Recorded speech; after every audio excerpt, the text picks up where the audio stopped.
some C.J. Gardner-Johnson news, some injuries. It was a tough weekend. It's now a tough 2 days, tough 48 hours for the Lions. Man. But we got to, even though it was a loss, we got to at least channel some positivity. Although Booner, there have been so many fans out there, some at this network, some out of the network, on the streets after the game, on Twitter, all over social, everywhere.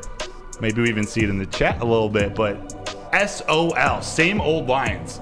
It seems like this phrase is sort of, it's floating to the top right now.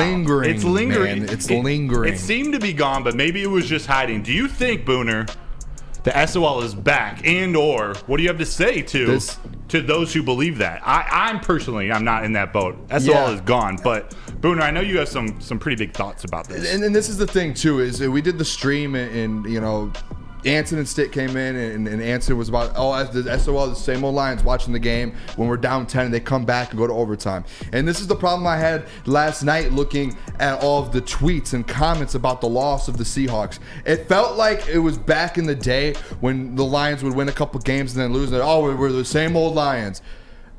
All of that to me is just dumb. And I get here, everyone's in here talking about the injury, SOL. Listen, this is a whole, and I can't preach this enough. This is a whole different regime. We are literally in week 2 of the NFL. We're in week 2. We just lost one football game. We weren't going to go 17-0. We weren't going to win every game and go to the Super Bowl and win every game and win whatever it is, 21-0. That was never going to happen. It never was. That's unreal. This is the NFL. You played a playoff team that just went to the playoffs and knocked you out last year. I get the hype, kind of about how we wanted to win that game. We were expected to win that game. I get it. But let's not go back to the same old Lions fans to where we're going to sit up here and we're going to talk about, oh man, let's fire Dan Campbell. Let's talk about what Brad Holmes messed up in the draft. Wow.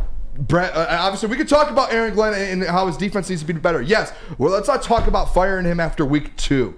Let's not talk about Dan Campbell, we can have these conversations. Yes, I completely, we are going to have this conversation. I have a whole page here of negative comments about the Detroit Lions, but the SOL talk, all of that needs to go out the window because we're still favored to win the NFC North. We still have a really, really good football team. Even if C.J. Gardner-Johnson is out, you still have a really good football team that's going to be a favorite to win the NFC North.